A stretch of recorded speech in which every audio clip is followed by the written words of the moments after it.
तो आज की इस वीडियो में मैं ट्राई करने वाला हूँ world top 10 hardest yoga poses, यानी कि दुनिया के 10 सबसे हार्डेस्ट योगा पोजेस को मैं इस वीडियो में ट्राई करने वाला हूँ। और गाइस मैं आपकी जानकारी के लिए बता दूँ कि मैंने इससे पहले इन सभी योगा पोजेस को कभी भी ट्राई नहीं किया है। तो ये मेरा जो भी अटेम्प्ट होने वाला है वो पहला अटेम्प्ट है, यानी मैं इस योगा पोजेस को पहली बार ट्राई करने वाला हूँ। तो चलिए गाइस ट्राई करके देखते हैं कि क्या मैं इस 10 योगा पोजेस को अटेम्प्ट कर पाता हूँ या फिर नहीं कर पाता हूँ और कितने पोजेस तो गाइस जो मेरा पहला योगा पोज था वो देखने में काफ़ी प्रोफेशनल जैसा लग रहा था। मुझे पता नहीं था कि मैं इसे एक बार में ट्राई कर पाऊंगा अभी या नहीं, लेकिन फिर भी मैंने कोशिश करनी जारी रखी। मैं यहाँ पे बार बार ट्राई कर रहा था, लेकिन मेरा पोज जो है वो करेक्ट फॉर्म में नहीं हो पा रहा था, क्योंकि यहाँ पे गाइस मेरे एल्बो में बहुत ज़्यादा पेन हो रही थी। और गाइस यहाँ पे मेरे एल्बो के साथ साथ मेरे रिस्ट में भी थोड़ा बहुत पेन होने लग गया था, लेकिन फिर भी मैंने हार नहीं मानी और मैंने फिर से एक बार ट्राई करने की कोशिश की। और थोड़ी देर के बाद ये हुआ।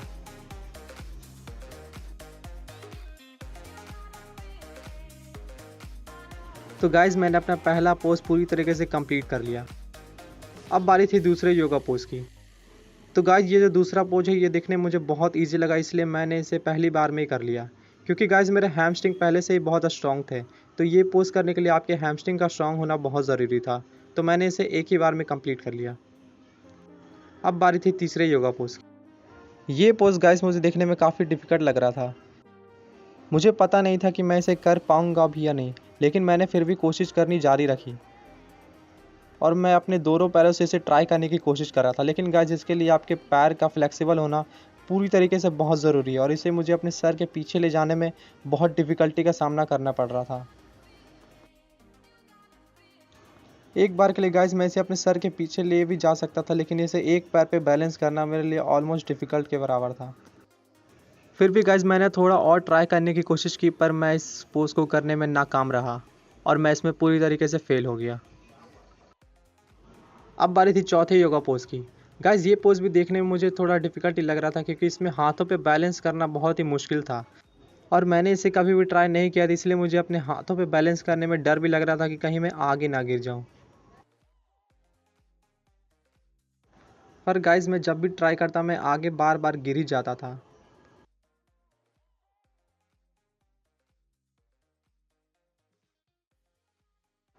पर मैंने हार नहीं मानी। मैंने सोचा कि मैं इस पोज को तो कम से कम ट्राई करके ही रहूँगा। और इसमें गाइज मैंने गलती ये करी थी कि मैंने अपने सर के बार अपने पूरे बॉडी को बैलेंस कर रहा था, जबकि यहाँ पे आपको अपने फोर आर्म्स के ऊपर ही अपने पूरे बॉडी को बैलेंस करना होता है। लेकिन गाइज मेरे फोर आर्म्स उतने ज़्यादा स्ट्रॉन्ग नहीं थे, इसलिए मैं सर का हेल्प ले रहा था और इसे करने की कोशिश कर रहा था।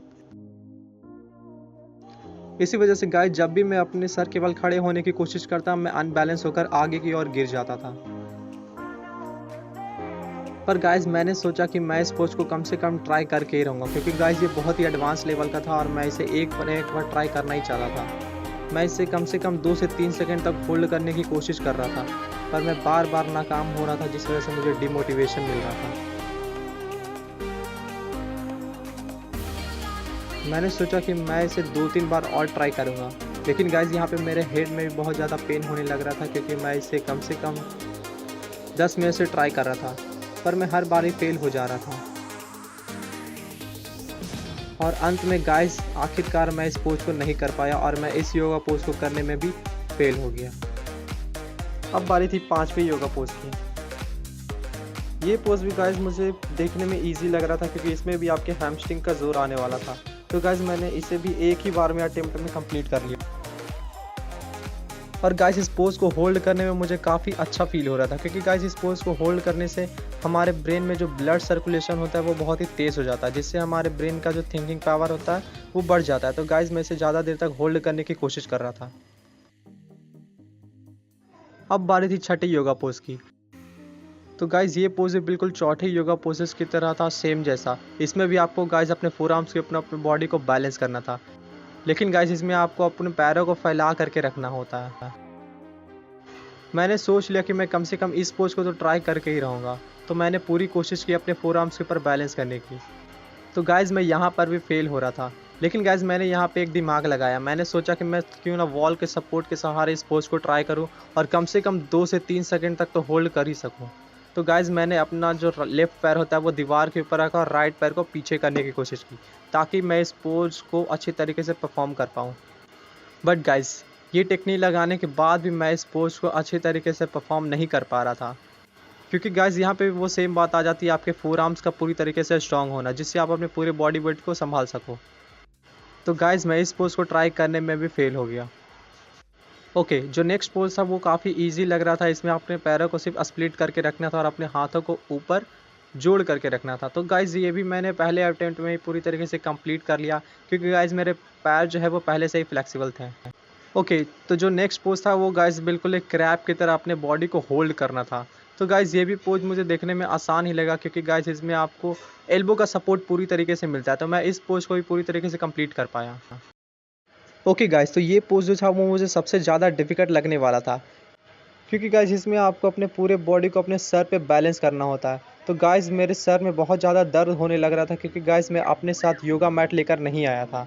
तो मुझे हार्ड सरफेस पे इसे ट्राई करना पड़ रहा था और मेरा लेग भी पूरी तरीके से फ्लेक्सिबल नहीं हो पा रहा था। इस वजह से मुझे अपने सर में भी दर्द हो रहा था और अपने पैर में भी बहुत ज़्यादा दर्द होने लग रहा था। फिर भी गाइज़ मैंने पूरी कोशिश करी कि मैं कम से कम इस पोज़ को तो पूरी तरीके से परफ़ॉर्म कर पाऊँ।